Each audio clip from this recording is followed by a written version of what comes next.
21, 2 vezes que 22.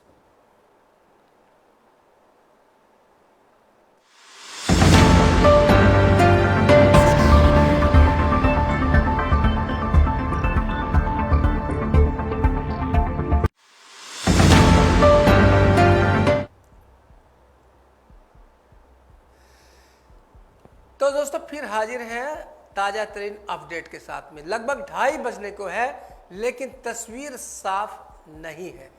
दो शब्द हो सकते हैं इसकी, तस्वीर साफ भी है लेकिन पूरी तरह से स्पष्ट नहीं है। जो रुझान है अभी तक उसके अनुसार स्थिति फिलहाल वही बनी हुई है जो 1 घंटे पहले थी। अभी भी 297-98 पर एनडीए आगे चल रहा है या फिर जीत चुका है, और 225-26 पर इंडिया गठबंधन, अभी 228 पर अभी इंडिया गठबंधन आगे चल रहा है या फिर जीत चुका है। मुझे लगता है कि 2014 के बाद से शायद ये पहले इलेक्शन है जिनमें इतनी कड़ी टक्कर देखी जा रही है। एकदम लड़ाई जो है वो पूरी पास की देखी जा रही है, क्योंकि शुरू में लोग समझ नहीं पाए थे, लोग बहुत हल्के में ले रहे थे कि क्या वाकई इंडिया गठबंधन जो है इतना शानदार प्रदर्शन कर पाएगा। और एग्जिट पोल में भी दिखाया गया था कि एक तरफा जीत हो रही है एनडीए की, लेकिन इन सभी को नकार दिया आज के इन परिणामों ने। और अब जो गिनती हो रही है वो आने वाले भविष्य में देश का मूड चेंज करेगी। कोई कह नहीं सकता था कि एनडीए को इस तरह से सत्ता के लिए संघर्ष करना पड़ सकता है। हालांकि सत्ता का जो मैजिक फिगर है 272 का, वो अगर हम समझे तो वो एनडीए हासिल कर चुका है रुझान और परिणाम मिलाकर। लेकिन राह इतनी कठिन नहीं है, क्योंकि भारतीय जनता पार्टी की जो सीटें हैं वो महज 238 है। ये भी मानना है, जो राजनीतिविद है उनका मानना है कि कम से कम भारतीय जनता पार्टी की अगर 280-85 सीटें होती तो सरकार चलाने में सुविधा होती। ऐसे में अगर कहीं ना कहीं सरकार गठित होती है तो वो सरकार जो है वो कमज़ोर मानी जाएगी और कुछ अहम निर्णय लेने में कठिनाइयों का सामना करना पड़ेगा। और इसमें सबसे बड़ी बात यह आई है कि जिन राज्यों से भारतीय जनता पार्टी ज़्यादा उम्मीद लगा रही थी, उसे ज़्यादा था कि यहाँ से हम ज़्यादा जीतेंगे, वहीं पर बीजेपी की लुटिया जो है या एनडीए की लुटिया जो है वो डूबती नजर आ रही है। यूपी की बात करें, यूपी में भारतीय जनता पार्टी ने नारा दिया था मिशन 80, जो बुरी तरह से फेल हो गया है। और 80 तो छोड़िए, फिलहाल वो 40 के आसपास भी दिखाई नहीं दे रहे हैं। राजस्थान में उम्मीद की जा रही थी कि 25 में से 25 सीटें आएंगी, वहां पर भी फिलहाल 10 से 12 सीटों का नुकसान भारतीय जनता पार्टी को हो सकता है।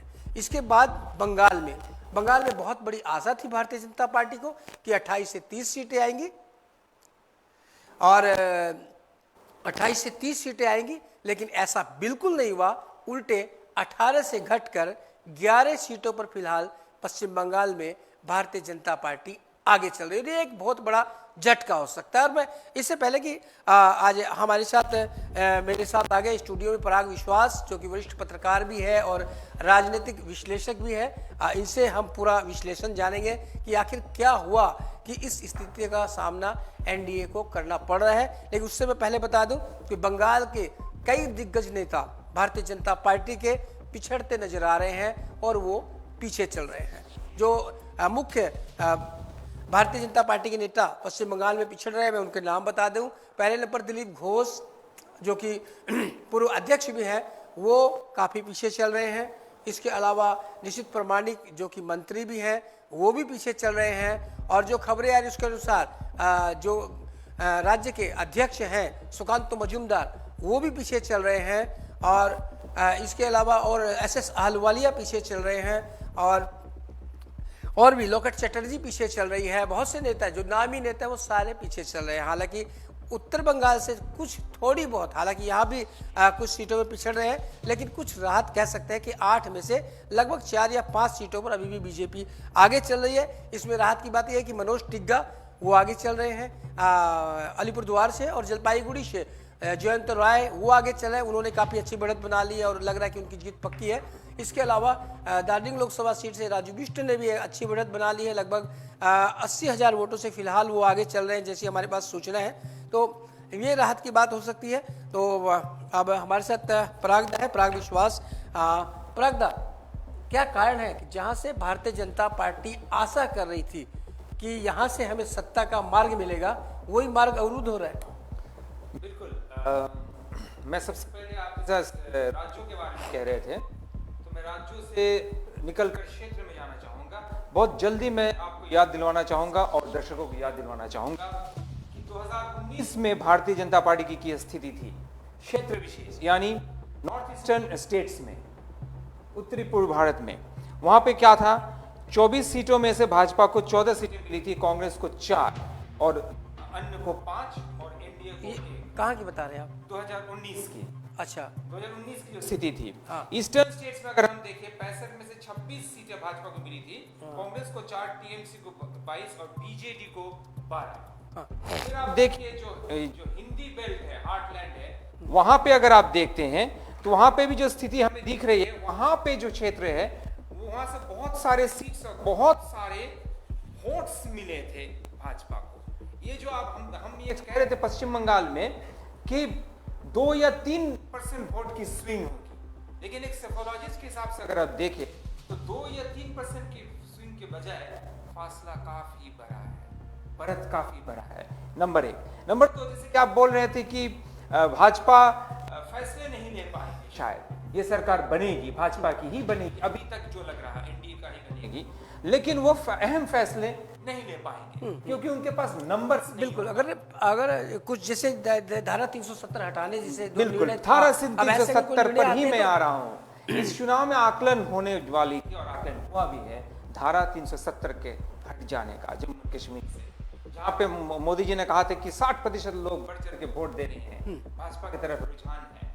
3 तलाक पर भी फैसला होने वाली थी 3 जुलाई 2019 में, ये 3 तलाक। परागदा, एक मैं आपसे कहूंगा कि यूपी जहां राम मंदिर बना, जहां से भारतीय जनता पार्टी को बहुत आशा थी, गढ़ माना जाता है, वहां पर भारतीय जनता पार्टी पिछड़ रही है। इवन फैजाबाद और अयोध्या में भी भारतीय जनता पार्टी फिलहाल पिछड़ रही है। बिल्कुल, ये ट्विन सिटीज है, फैजाबाद और अयोध्या। अयोध्या का वर्डिक्ट जो आई 9 नवंबर को 2019 में, उस पर आकलन होने वाली थी।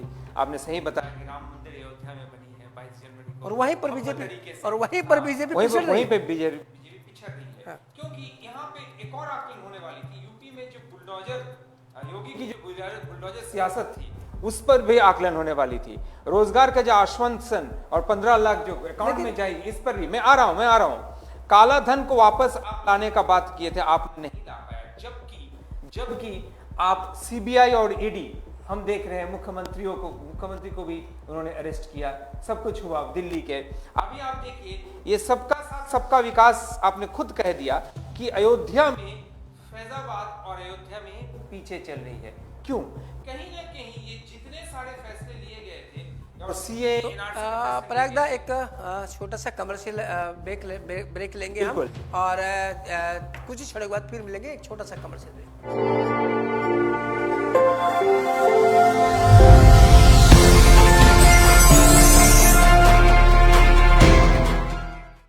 Every drop of water counts. SBM Gold's water tank is the most sustainable and durable water storage solution available. Our hashtag Asli Commitment.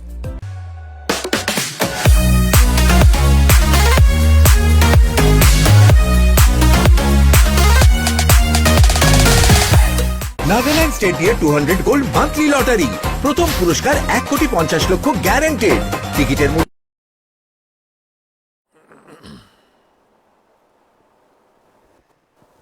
तो फिर दर्शकों, परागदा बता रहे थे, हम लोग बात कर रहे थे अयोध्या की। हाँ, अयोध्या की जो स्थिति है, तो अयोध्या में इस भव्य तरीके से अयोध्या में मंदिर का उद्घाटन किया गया। अयोध्या में राम मंदिर वहीं पे बनेगी, इसका फैसला भी सुनाया अदालत ने। लेकिन इसके बावजूद भी अयोध्या फैजाबाद में, आपने बहुत सही कहा, ये एक मॉडल जैसा हम देख सकते हैं। 2 चीजें यहाँ पे काम कर रही है। एक तो ये कि कहीं ना कहीं गुजरात, राजस्थान, उस इलाके पर जोर ज्यादा पड़ रही थी भाजपा की, वहां से नेताएं ज्यादा आ रही थी। नंबर 1, मैं बंगाल में भी आ रहा हूँ। जो लोगों का वोट है उसकी एकीकरण नहीं है, क्योंकि ठीक है, उजाला गैस वगैरह आ रहा है, बहुत सारे ऐसे स्कीम्स है, पॉलिसीज है जो सारे लोगों को उसका लाभ पहुंचा है, सबका साथ सबका विकास के बारे में जब कहा जा रहा था। लेकिन फिर भी कहीं ना कहीं पहला इशू जो बना है इस बार वो ये बना है कि अगर भाजपा वापस आती है तो कहीं ना कहीं यूनिफॉर्म सिविल कोड आ सकती है। तो ये जो अल्पसंख्यकों में, मैं जब ये कह रहा हूं कि अल्पसंख्यकों की वोट एकीकरण हुई है तो ये कोई बुरी बात नहीं है, क्योंकि पड़ोस की देश में बांग्लादेश में आप देखिए जहां पे 7% हिंदू है, वहां पे भी जो सरकार अभी बनी हुई है जानी जाती है वो सरकार सेकुलर फेस के लिए अपना धर्मनिरपेक्ष का छवि है और वो हिंदुओं को प्रोटेक्ट करती है।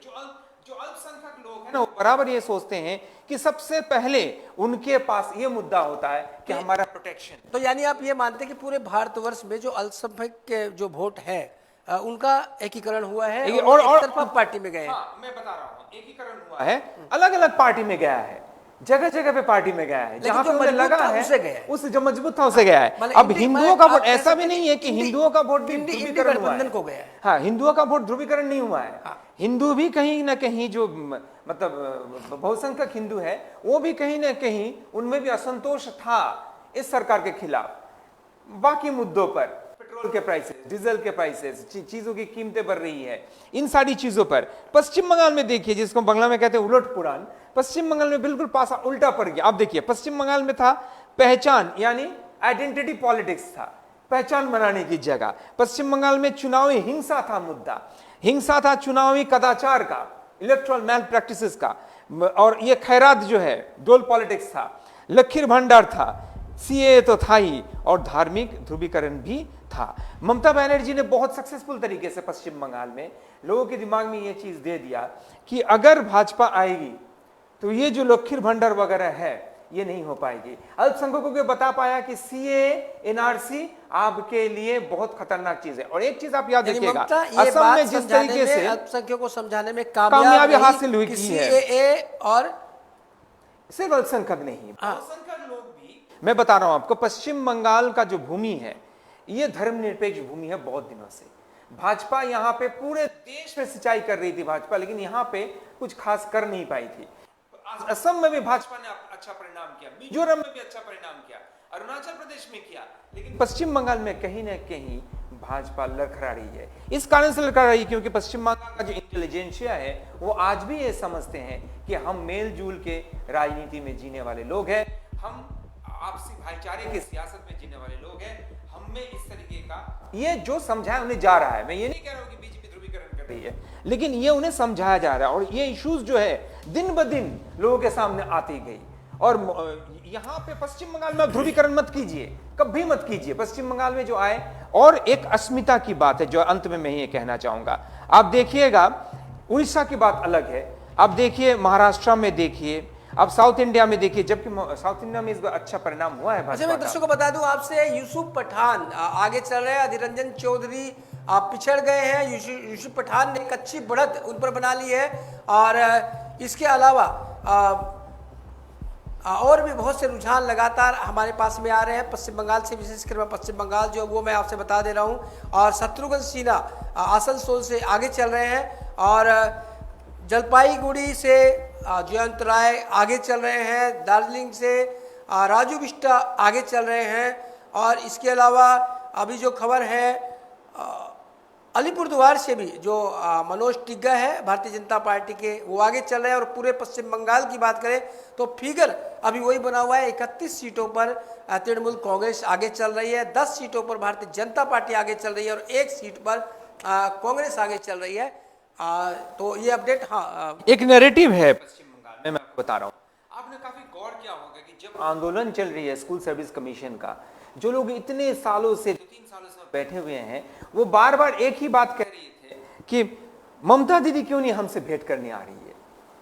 बात को समझ रहे हैं आप? मतलब उनका विश्वास ममता दीदी में ही है, वो किसी दूसरे पे विश्वास नहीं है। तो अच्छा, और देखिए सिंगूर नंदीग्राम में जिस तरीके से ममता दीदी आंदोलनकारी के साथ बैठ गई, आप मुझे बताइए, इतने सारे मुद्दे पश्चिम बंगाल में आया, संदेश खाली का मुद्दा आया, और रेखा पात्र काफी पीछे जा रही है, संदेश खाली का मुद्दा यहाँ पे आया, लेकिन वहां पे जो विरोधी पक्ष है, सिर्फ ध्रुवीकरण पश्चिम बंगाल में नहीं चलता है।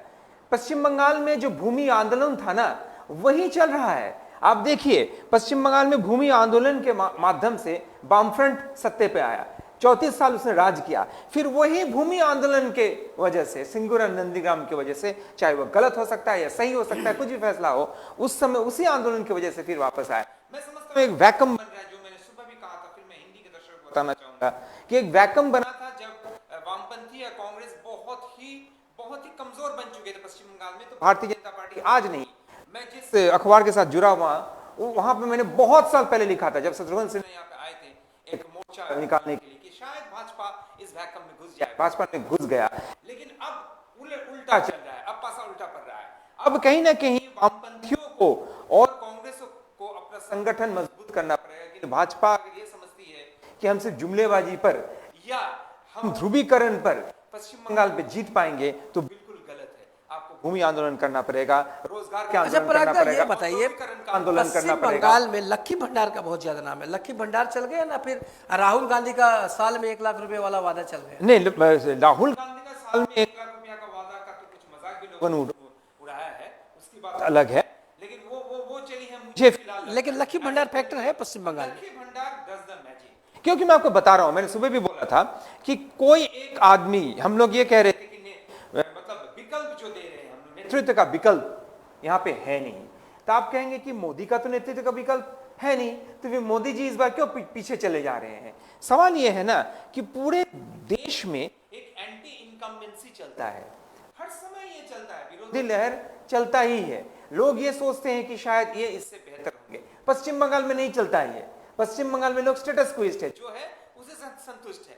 और लक्की भंडार बहुत काम करता है। मैंने आपको सुबह में बता रहा था बंगला में कि ममता, महिला और माइनॉरिटी, ये तीनों एम जो है, ये एक बहुत साठगांठ इस एम में है।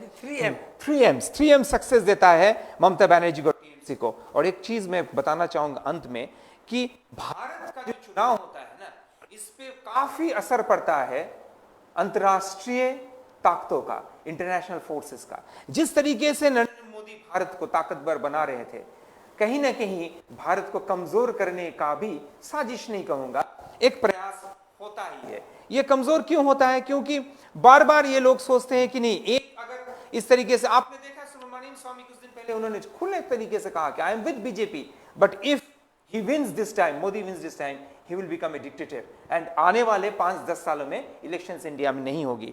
सिनारियो जो बन सकती है सोनी जी अभी, वो ये है कि भाजपा को सरकार में आना पड़ेगा या नहीं। मुझे याद दिला रहा है 2 ऐसा केसेस, जैसे कि 1975-77 में जो बंगाल में युक्त फ्रंट से बाद का जमाना है, उस समय इमरजेंसी के बाद आपको मालूम होगा हर 2-3 महीने बाद प्रधानमंत्री बदलते रहते थे।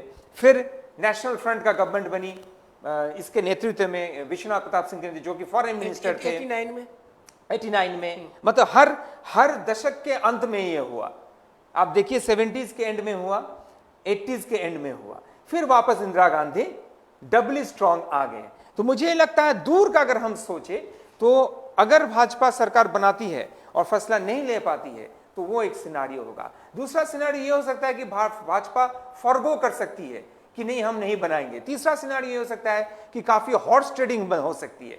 ये हॉर्स ट्रेडिंग क्या हो सकती है? यानी जो एमपीज हैं इनका खरीद फरोख्त हो सकती है, इनको अपने दल में लाया जा सकता है। छोटे छोटे कुछ इंडिया के जो पार्टीज है वो एनडीए में जाके विलय हो सकता है उनका। ऐसे में आपको क्या लग रहा है, अभी की जो तस्वीर है उसके अनुसार भारतीय जनता पार्टी भी खूब मजबूत स्थिति में दिखाई देखिए कॉन्स्टिट्यूशनली द प्रेसिडेंट जो सहयोगी दल है वो इधर उधर हो सकते हैं। मैं बता रहा हूं आपको, हॉर्स ट्रेडिंग का पूरा संभावना है। अभी मैं आपको बता रहा हूं आने वाले 2-4 दिन सबसे महत्वपूर्ण 2 आदमी बनने जा रही है, नीतीश कुमार बिहार से और ममता बनर्जी बंगाल से। 31 आसन जो है ना, ये मामूली नहीं है।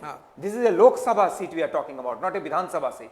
तो ये 31 जो सीट है ना, ममता बनर्जी तो कहा गया कि वो इंडिया गठबंधन की हिस्सा है। देखिए अब मैं बता रहा हूं आपको, बहुत अच्छा आपने बताया। ममता बनर्जी ने 15 तारीख को जो कहा था, उन्होंने कहा था कि मैं बाहर से सपोर्ट दूंगा। फिर 16 तारीख को वो पलट गई उस पर। उन्होंने कहा कि नहीं, हम एनडीए जोट में ही है, यहाँ पे नहीं है, हम पश्चिम बंगाल में, हम सीपीएम और कांग्रेस के खिलाफ लड़ रहे हैं, लेकिन पूरे भारत में यानी आपके रडार में ममता बनर्जी और नीतीश कुमार जी बिल्कुल। कभी भी पलटी मार सकते हैं। नहीं, पलटी नहीं मारेंगे ये लोग। ये बहुत इंपॉर्टेंट रोल प्ले कर सकते हैं in the formation of the government. Government जो बनेगी उसमें ये इनका भूमिका बहुत महत्वपूर्ण भूमिका होगी, अहम भूमिका होगी इनकी। लेकिन कुछ ऐसे शरीक दल है जिनका नाम नहीं करना चाह रहा हूं फिलहाल में, आप 2-3 दिन में देख पाएंगे। हॉट स्टडिंग हो सकती है। राष्ट्रपति में थोड़ा आईन बता दूं, थोड़ा कानून बता दूं। कॉन्स्टिट्यूशन ये बताता है कि राष्ट्रपति जो लार्जेस्ट सिंगल पॉलिटिकल पार्टी है उनको वो आमंत्रित करेंगे, वो अपना जाके वहां पे मेजॉरिटी जो है वो प्रूव करेंगे। तो उस हिसाब से तो भारतीय जनता पार्टी भी सबसे बड़ा दल, इसमें तो कोई हाँ, दरार नहीं। लेकिन 1989 में 196, मैं एकदम बता रहा हूं आपको, 196 सीटें मिली थी कांग्रेस को, लेकिन कांग्रेस ने सरकार नहीं बनाया था उस समय। तो अब ये देखने वाली बात है कि व्हाट डिसीजन दे टेक, क्योंकि अगर भाजपा बनाती है सरकार तो वह हम कोई ये नहीं ले पाएंगे और एनडीए तो इधर इधर होता रहेगा। परागदा वो छोड़ भी तो नहीं पाएंगे, क्योंकि देखिए उन्हें उनके जो गठबंधन है उसे तो बहुत मिला है, तो वो कैसे छोड़ पाएंगे? नहीं, वो छोड़ नहीं पाएंगे, वही तो मैं कह रहा हूं। इसे अंग्रेजी में हम लोग कैच 22 सिचुएशन कहते हैं, between the devil and the deep sea, between Scylla and कैरिब्डिस।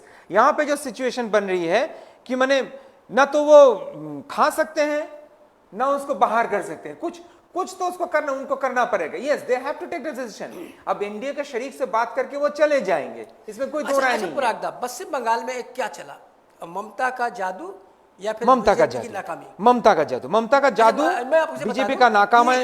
यानी ममता की पार्टी ने मेहनत भी बहुत ज्यादा की थी, उन्होंने 42,000 राजनीतिक कार्यक्रम किए इस चुनाव के दौरान, बिल्कुल, जबकि बीजेपी ने 20,500 किए, आधे। हाँ, नहीं, मैं आपको बता रहा हूं, नहीं, भाजपा देखिए, भाजपा जब भी लोकसभा के लिए यहाँ पे कैंपेनिंग करते हैं ना, वो कुछ सीटें यहाँ से लेना चाहते हैं। यहाँ पे तो सरकार बनाने का, हाँ, संगठन कमजोर नहीं, यहाँ से कुछ सीट्स लेना चाहते हैं, इसलिए पूरा जोर वो ताकत यहाँ पे नहीं लगाएंगे। देखिए, किसी भी क्षेत्रीय दल जो है ना, वो जो लोकसभा के चुनाव में वो ताकतवर ज्यादा होता है। देखिए, ताकत तो यूपी में योगी जी ने भी बहुत लगाई थी, लेकिन समाजवादी पार्टी ने भी लगाई ना, उनसे ज्यादा जो क्षेत्रीय दल है। योगी जी ने 188, ये देखिए, हाँ, मैं आपको बता रहा हूं, ये जो आकलन करते हैं ना हम लोग, ये गलत चीज है। सभाओं के आधार पर मैं आपको बता रहा हूं, तहरीक इंसाफ पाकिस्तान की पार्टी थी, इमरान खान की, ठीक है, जब पहले दफा वो चुनाव लड़ रहे थे, उन्होंने बहुत सारे सभाएं किए थे और बहुत सारे लोग आए थे वहां पे, काफी तादाद में लोग आए थे, लेकिन क्या हुआ, उनका जमानत जब्त हो गया। ऐसा नहीं होता है, it is not like that. अभी लोग सोशल मीडिया के जमाने में लोग हर चीज को मतलब तोल मोल के देखते हैं, टटोल के देखते हैं, भांपते हैं सही तरीके से, फिर जाके वो निर्णय लेते हैं। पश्चिम बंगाल में ममता बनर्जी के खिलाफ कोई फेस नहीं हुआ, ये कारण मुख्य कारण नहीं है, मैं समझता हूं, क्योंकि ये असेंबली का चुनाव है नहीं। पश्चिम बंगाल से लोग ये सोच रहे हैं कि हम अगर जिताए तो ममता बनर्जी जाके प्रधानमंत्री बने या उप प्रधानमंत्री बने, ये भी मुद्दा नहीं था। मुद्दा था लखीर भंडार, जो कि उन्हें डर, देखिए यहां पे थोड़ा सा जो है ना डर का माहौल बना हुआ था पश्चिम बंगाल में कि हो सकता है कि ममता बनर्जी चले जाए। वही मैं कहा ना, स्टेटस क्विज्म, क्योंकि बंगाल के लोग एक्सपेरिमेंट करने से कतराते हैं, वो परीक्षा नहीं करना चाहते, परख नहीं करना चाहते। लेकिन दर्शकों, मध्य प्रदेश से और दिल्ली से भारतीय जनता पार्टी के लिए राहत की खबर है, क्योंकि यहाँ पर सारी की सारी सीटें मिलती उन्हें नजर आ रही है। दिल्ली में 7 की 7 सीटों पर बीजेपी आगे है और मध्य प्रदेश की 29 सीटों पर आगे है। लेकिन राजस्थान में अनुमान लगाया जा रहा था कि उन्हें घाटा हो सकता है और वो प्रत्यक्ष फिलहाल लगभग 10 से 12 सीटों का घाटा दिखाई भी दे रहा है। और पश्चिम बंगाल में भी जहां 18 सीटें थी, वहां फिलहाल अगर प्रेजेंट की बात करूं तो 12 सीटें पे आगे चल रहे हैं, 1 सीटें बढ़ गई है, 12 सीटें हो गई है और टीएमसी की 29 हो गई है। अच्छा प्रयागदा, ज्यादा टाइम नहीं, पश्चिम बंगाल में मैं एक ऐड करना चाहूंगा, क्योंकि वो आपका भाई आ गया, अपडेट आ गया। पश्चिम बंगाल में एक और चीज बहुत ज्यादा काम किया है, जो अंत में शायद लोग इसके बारे में चर्चा भी कर रहे हैं कि पश्चिम बंगाल में देखिए, दिल्ली में क्या हुआ, दिल्ली में आपने मुख्यमंत्री और उप मुख्यमंत्री दोनों को बिहाइंड बार्स किया। तो दिल्ली में देखिए, भाजपा दिल्ली में अच्छा करता है, बराबर से अच्छा करता है। लास्ट चुनाव में भी दिल्ली में भाजपा ने अच्छा किया, सारी सीटें लोकसभा में लोग जीतते हैं। लोकसभा असेंबली का थोड़ा सा टेनर अलग होता है।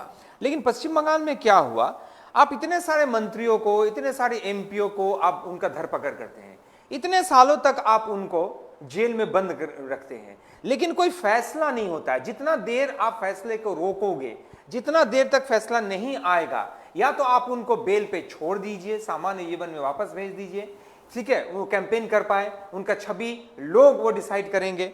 लेकिन जहां तक जितने दिनों तक आप उनको बिहाइंड बार्स रखेंगे, जेल के अंदर में रखेंगे, उतने दिनों तक वो शहीद बनेंगे लोगों के सामने। ये शहीद वाला मुद्दा बहुत अहम मुद्दा काम किया है, क्योंकि सारे कार्यकर्ता जो है टीएमसी के बार बार ये बोलते हैं। उड़ीसा बहुत और अभिजीत गांगुली जो ये अपना 6 महीना पहले उन्होंने इस्तीफा दे के भाजपा में ज्वाइन किया, वो भी आगे चल रहे हैं, वो भी आगे चल रहे हैं। लेकिन उनका वापस आना इस बात का ये पुष्टिकरण किया तृणमूल की तरफ से। वो ये कहने लगे कि देखिए हम कह रहे थे पक्षपात करते हैं, इन्होंने पक्षपात किया था। एक और चीज है, फिर वह गलती फिर दोहराया गया, अर्जुन सिंह को जीते या हारे सर, लेकिन आप फिर जो है दूसरे पार्टी से अपने इस पार्टी में लोग ले रहे हैं। इन सब चीजों को आपको बंद करना पड़ेगा भाजपा को, तो ये बहुत बड़ी चीज है। आप एक छोटा सा लेंगे ब्रेक, क्योंकि कमर्शियल दिखाना बहुत जरूरी है। एक छोटा सा ब्रेक लेते हैं, कुछ छोटे के बाद फिर आपसे मिलेंगे।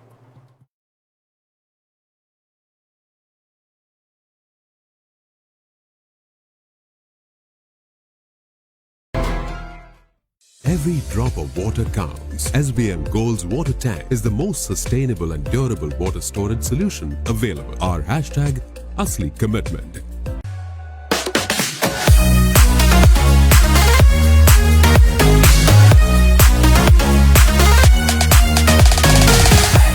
নাগাল্যান্ড স্টেট দিয়ে 200 গোল্ড মান্থলি লটারি, প্রথম পুরস্কার 1,50,00,000 গ্যারান্টেড, টিকিটের মূল্য 200 টাকা। तो दर्शकों बता दें, एक बार चर्चा करें प्रयागराज से, उससे पहले फिर एक बार बता दें जो हमारे पास जो पोजीशन है उसके अनुसार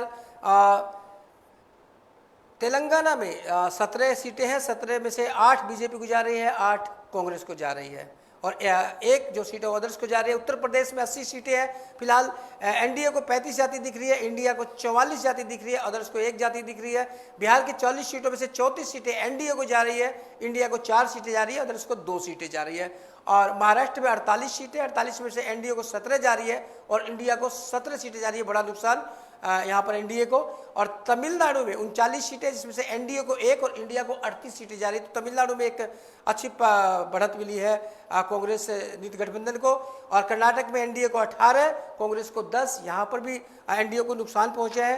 मध्य प्रदेश में 29 की 29 सीटें बीजेपी को जा रही है, और ये फायदा भी नहीं नुकसान भी नहीं, क्योंकि पहले भी सारी की सारी सीटें उन्हें थी। और गुजरात में 26 सीटें हैं, 24 सीटें बीजेपी को जा रही है और 2 सीटें इंडिया को जा रही है। तो यहाँ ज़्यादा नुकसान नहीं हुआ है गुजरात में। दिल्ली में स्थिति वो की वो है, 7 पहले भी थी और 7 की 7 सीटें भी फिलहाल बीजेपी को आती दिखाई दे रही है। और पंजाब में नुकसान होता दिखाई दे रहा है, पंजाब में बीजेपी को 1 भी सीट नहीं मिली है, कांग्रेस को 7, आपको 3 और अदर्स को 3 सीटें मिल रही है। उड़ीसा में बीजेपी को बहुत फायदा हुआ, उड़ीसा में 21 सीटें हैं, जिसमें से 19 सीटें बीजेपी को मिल रही है और इंडिया को 1 सीटें मिल रही हैं। और बात करें केरल की, केरल में 20 सीटें हैं, जहां पर एनडीए को 3 सीटें मिल रही है, ये एक फायदा हो सकता है। और तेलंगाना में मैंने बताया था कि बीजेपी को 8, कांग्रेस को 8 और बीआरएस को 0 सीटें मिल रही हैं। और पश्चिम बंगाल की मैंने आपसे बता ही दिया कि फिलहाल जो ताज़ा स्थिति है उसके अनुसार पश्चिम बंगाल में 29 सीटों पर टीएमसी आगे चल रही है और 11 सीटों पर भारतीय जनता पार्टी आगे चल रही है, 1 पर कांग्रेस आगे चल रही है। तो प्रयागराज से मैं लास्ट में खाली एक सवाल करूंगा, इससे पहले कि हम परिचर्चा समाप्त करें। प्रयागराज अभी जो ट्रेंड है आप देख रहे हैं, 297, 98 के बीच में एनडीए है और 225 से 27 के बीच में इंडिया गठबंधन है। आपको क्या लगता है कि लास्ट तस्वीर कहां पर जाकर रुकेगी? अराउंड 300 रुकेगी, 300 302 के आसपास या 300 के आसपास एनडीए की। ये बहुत बड़ी चीज़ है, आपने अच्छा बताया। मैं देख रहा था तेलंगाना में काफ़ी बढ़त मिली है, क्योंकि पिछली दफ़ा तेलंगाना में भाजपा को सिर्फ 4 सीटें मिली थी, और आपके कर्नाटका में लूज किया क्योंकि भाजपा को 25 मिली थी, 18 में अभी आगे है। और केरला में इनरोड हुआ है। अब असम की रिपोर्ट नहीं आई, केरला में हाँ अभी तक नहीं आ रही है। और केरला में इनरोड हुआ है, आपने देखा है केरला में खाता खुली है इंडिया ने, पहली दफा 3 सीटें मिली है, जबकि यूडीएफ को मिला था 19 पिछले दफा।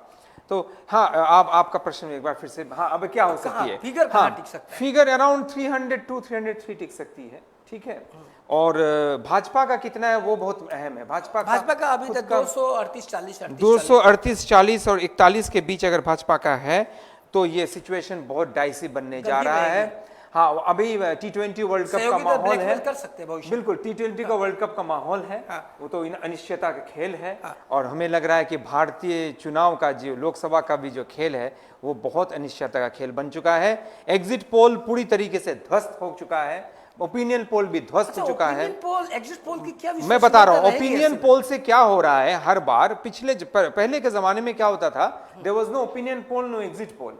ओपिनियन पोल से क्या होता है, खास करके ओपिनियन पोल से मैं आपको बता रहा हूं, मेरा खुद का आकलन था, मैंने कई फोरम में कहा था कि 11 से 12 सीटें इस बार बीजेपी को मिलेगी। लेकिन ओपिनियन पोल जब आया तो कहीं ना कहीं हम लोग भी फिर से अपना आंकड़ा दोबारा से हम जांचना शुरू किए। एज सेफोलॉजिस्ट हम बोले कि ओके बीजेपी के गो अराउंड 18-17। ये जो इन्फ्लुएंस है जिससे कि हम रीराइट करते हैं अपने कैलकुलेशंस को, हम और जो पार्टी के लोग हैं, एक चीज याद रखिएगा, क्षेत्रीय दल अपना पूरा वेट डाल देता है और वही टीएमसी ने किया। टीएमसी को जब पता चला ओपिनियन पोल से, आपने देखा होगा जो इसमें असेंबली में भी वही हुआ था, दिखाया गया था कि भाजपा काफी सीटें प्राप्त कर सकती है। उस ओपिनियन पोल को देख के टीएमसी अच्छा पराग दा, ये जो एनडीए का जो ग्राफ गिरा, इसको आप क्या किसका दोष देंगे? क्या प्रधानमंत्री जी में कोई कमी है, ना फिर एनडीए की योजनाओं में कुछ दोष रह गया था? एनडीए के योजनाओं में दोष ये रह गए थे कि एनडीए के योजनाएं जब आप देखेंगे तो ज्यादातर योजनाएं वे targeted against the minority communities, to be very frank and honest. आप जितना भी देखिए 370 देखिए, 370 हटाए जाने पे तो एक बहस अलग हो ही सकती है, उसके बारे में नहीं कह रहा हूं। ये आप मान लीजिए जो खुली तौर से ये कहना कि विदेश से, आपको मालूम है बहुत सारे मुस्लिम भाई ऐसे हैं जो पाकिस्तान से बांग्लादेश से चले आते हैं इस वजह से कि उन पे वहां पे भी अत्याचार होता है गरीबी की वजह से। जैसे कि आपको पता है पाकिस्तान में मुहाजिर कौमी एकता बोल के एक दल है जिसे मुत्तहिदी कौमी एकतावाद में कहा गया। अल्ताफ हुसैन का, Altaf Hussain is in London now, उनको भगा दिया गया है उस देश से, डर के मारे वो भाग चुके हैं। तो वहां पे बहुत सारे मुस्लिम्स ऐसे हैं जो भारत में आना चाहते हैं। और पार्टीशन के बाद देखिए दुनिया का सबसे बड़ा मुस्लिम माइनॉरिटी पॉपुलेशन इंडोनेशिया के बाद भारत में है। क्यों है? तो वो इतना बड़ा एक जहां पे हम उनके खिलाफ जाके या उनको साथ में नहीं लेके हम ये हवा बनाए कि नहीं हम माइनॉरिटी से अलग करके हम इन सारी चीजें करेंगे। तो मैं समझता हूं कि आपसी भाईचारा के बीच हमारा सियासत को पनपना चाहिए। कहीं ना कहीं ये बूमेरंग हो गया और एंटी इनकम्बेंसी फैक्टर तो रहता ही है, विरोधी लहर रहता ही है। और एक और चीज मैं बता दूंगा कि ये जो भाजपा इस बार पीछे चली गई है ना, लॉन्ग रन में कहीं ना कहीं भाजपा को ये लाभ। अच्छा पराग दा, क्या मोदी प्राइम मिनिस्टर बनेंगे? मोदी जी प्राइम मिनिस्टर बनेंगे तो ये तो राष्ट्रपति उनको बुलाएंगे, वो बनेंगे। नहीं क्या जरूरी है? मैं अगर मोदी जी की जगह होता तो मैं नहीं बनता। कहीं नैतिकता ले ले कि भाई आप इतना करने के बाद, वही मैं कह रहा हूं कि मैं अगर मोदी जी की जगह होता सोनी भाई तो मैं नहीं होता, जो कि राजीव गांधी ने किया था।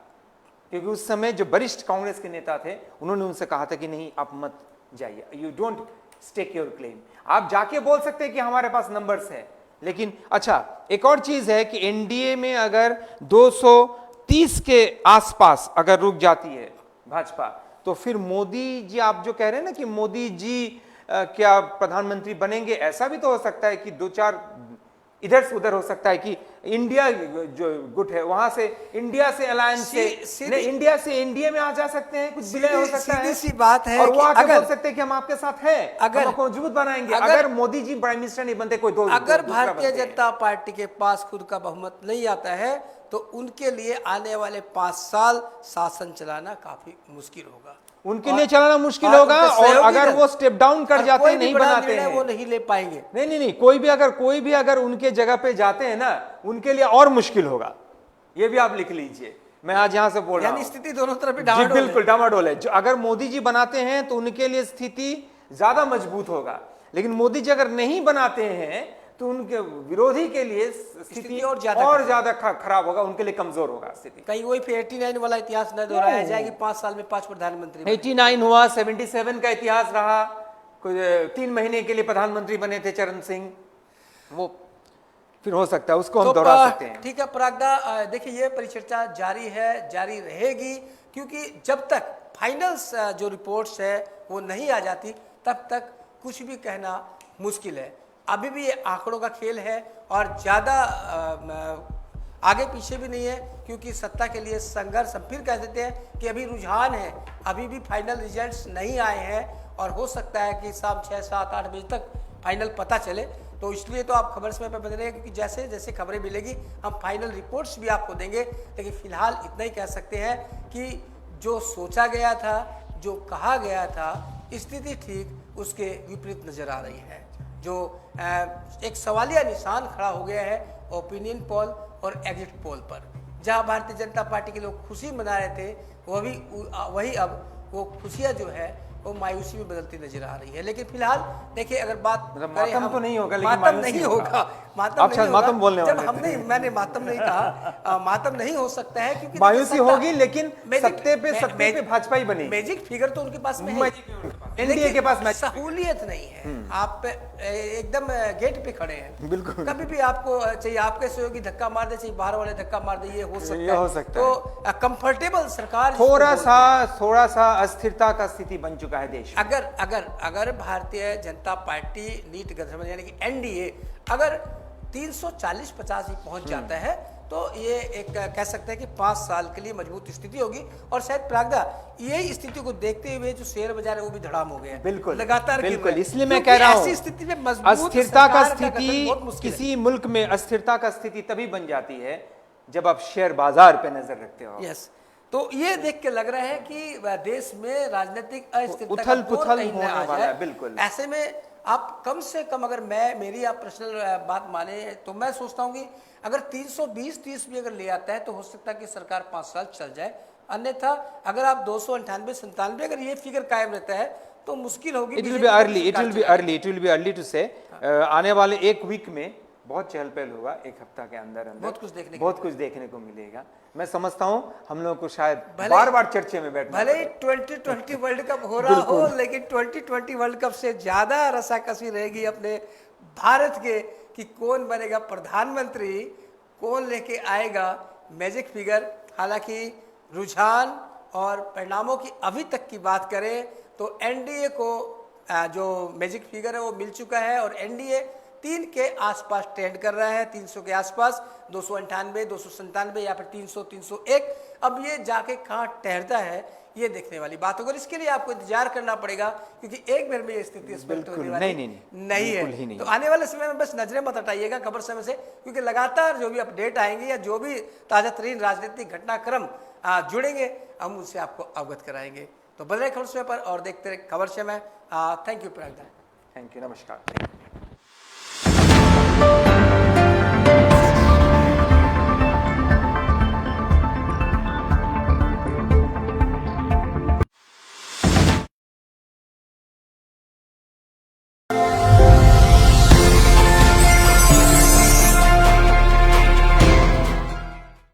Every drop of water counts. SBM Gold's water tank is the most sustainable and durable water storage solution available. Our hashtag Asli Commitment.